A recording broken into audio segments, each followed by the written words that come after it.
Video के starting के 30 second बड़े ध्यान से सुनना। क्या हुआ समझ नहीं आई Ponniyin Selvan 1 and I think अब तक आपने रिव्यू सुन लिए होंगे और उनमें भी आपको कुछ समझ नहीं आया होगा, बट अभी आरवी रिव्यू का रिव्यू बाकी है एंड आई एम 100% श्योर इस वीडियो में आपको फुल क्लियरिटी मिलेगी फिल्म की स्टोरी से लेकर नेगेटिव रिव्यू तक, और साथ में गूज़बम्प भी, क्योंकि कहानी ही इतनी शानदार है। अगर यकीन नहीं आता तो इस वीडियो के हाईलाइट सुनो और इसके बाद आप वीडियो को एस्केप नहीं कर पाओगे, इट्स माई प्रॉमिस। तो ये रहे हाईलाइट्स। इस पूरी पृथ्वी पर सबसे ज्यादा समय तक रूल करने वाला चोल राजवंश, दो प्रेमियों की नफरत की आग में झुलसने वाला चोल वंश, 1000 साल का राजवंश और इनके मिस्टीरियस मंदिर, और इस सब के बाद भी फिल्म को मिले नेगेटिव रिव्यू। ऐसा क्यों? तो शुरू करते हैं रिव्यू। पोनियन सेल्वन फिल्म से दर्शकों को जो डिसअपॉइंटमेंट हुई उसके कई सारे रीजन है, लेकिन इस फिल्म की स्टोरी तो बहुत अच्छी है, बट फिर भी ऑडियंस इस फिल्म को कनेक्ट नहीं कर पाई। इसका सबसे बड़ा रीजन है इस फिल्म का नरेशन, जो ऐसा होना चाहिए था। ये कहानी चोल साम्राज्य के गोल्डन पीरियड पर बेस्ड है, 9th सेंचुरी के आसपास, और इस समय दक्षिण में है 3 राजवंश, पांड्यंस, पल्लवंश और चोलास।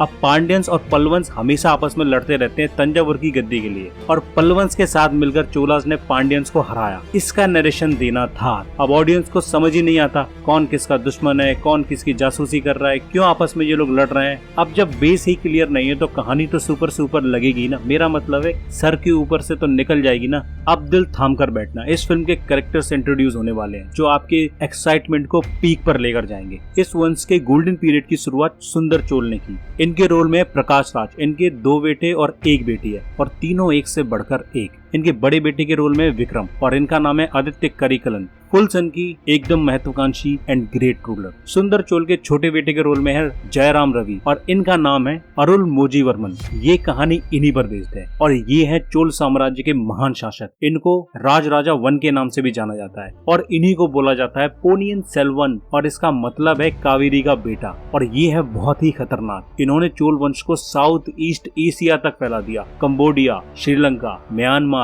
मालदीव, सब जगह चोल वंश। इन दोनों भाइयों की बहन के रोल में है त्रिशा कृष्णन, इनका नाम है कुंदाबाई, और हाँ, कुंदाबाई के पति के रोल में है कीर्ति, इनका नाम है वलरवयान वंदी देवन, और ये आर्मी कमांडर हैं चोल वंश के, और बहुत ही खतरनाक। वैसे पार्ट 1 में इनकी शादी वाला एंगल नहीं दिखाया, ये आपको पार्ट 2 में देखने को मिलेगा, and this character is very very very important. तो ये है पूरा का पूरा परिवार जो मोहब्बत की कीमत चुकाता है, और वो मोहब्बत है या वो तूफान है नंदिनी देवी, और इसके रोल में है गॉर्जियस ऐश्वर्या राय। ऐश्वर्या राय इस फिल्म में इतनी सुंदर लगती है, इतनी सुंदर लगती हैं, इतनी सुंदर कि स्वर्ग लोक की अप्सराएं भी फीकी पड़ जाएं। मतलब जब फिल्म में कीर्ति भी ऐश्वर्या राय को फर्स्ट टाइम देखते हैं तो देखते रह जाते हैं और सोचते हैं कि क्या किस्मत है अभिषेक बच्चन की। मतलब इस फिल्म में उनके पति बने हैं उनकी। अब ऐश्वर्या राय की खूबसूरती से बाहर निकलते हैं, नहीं तो वीडियो को 2 पार्ट में बनाना पड़ जाएगा। ऐश्वर्या ने इस फिल्म में मंदाकिनी देवी और नंदिनी देवी दोनों के कैरेक्टर को प्ले किया है। मंदाकिनी देवी को इस पार्ट में नहीं दिखाया। इनकी बेटी है नंदिनी, और इस रोल में है ऐश्वर्या राय। और जब जब ऐश्वर्या राय ने नंदिनी के कैरेक्टर को प्ले किया है, हमेशा कांड हुआ है। अब ऐश्वर्या और विक्रम का है प्रेम प्रसंग,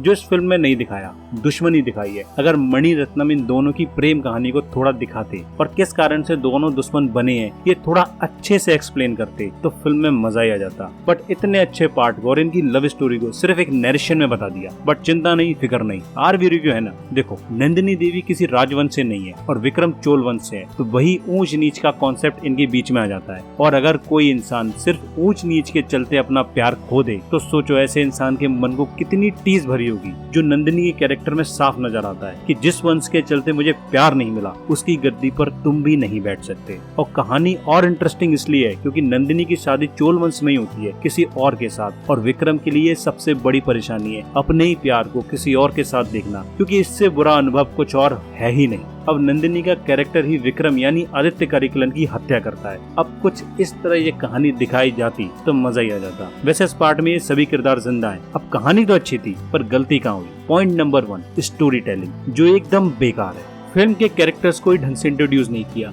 ऑडियंस एंडिंग तक फिल्म के किरदारों से नहीं जुड़ पाती। वो लोग जिन्हें चोल वंश की हिस्ट्री देखनी थी उनके तो सर के ऊपर से निकल गई कहानी। Point number 2, camera angle. इतना शेकी कैमरा, इतना शेकी, कुछ समझ में नहीं आता कि आप फ्रेम में क्या दिखाना चाह रहे हो। मुझे तो ऐसा लगा जैसे राम गोपाल वर्मा से फिल्म को शूट कराया है। ये दो वाले सीनों का फिल्मांकन बिल्कुल बेकार। Point number 3, set designer. Set designer का काम होता है सेट को डिजाइन करना थीम के अकॉर्डिंग और जो कैमरे में भी सुंदर दिखे। लेकिन PS1 को देखते वक्त ऐसा लगता है कि जैसे इसका सेट डिजाइनर अलीबाग से आया था। इतनी भव्य लोकेशन होने के बाद भी वो सुंदरता नहीं दिखती। इसके अलावा हर कैरेक्टर को गाने के साथ इंट्रोड्यूस करना इरिटेटिंग है। कुछ शॉट्स बाकी में खूबसूरत है और BGM शानदार है, जैसा होना चाहिए था वैसा ही है। बाकी अगर पार्ट 2 में भी यही सब रहा तो ये फिल्म फिर भगवान भरोसे है। खैर, आपको हमारा स्टोरी टेलिंग और रिव्यू कैसा लगा कमेंट बॉक्स में जरूर एक्सप्लेन करना। और अब जब आप फिल्म देखोगे तो समझ में आएगी मूवी। और हाँ, चैनल को सब्सक्राइब करना मत भूलना। तो मिलते हैं नेक्स्ट रिव्यू के साथ।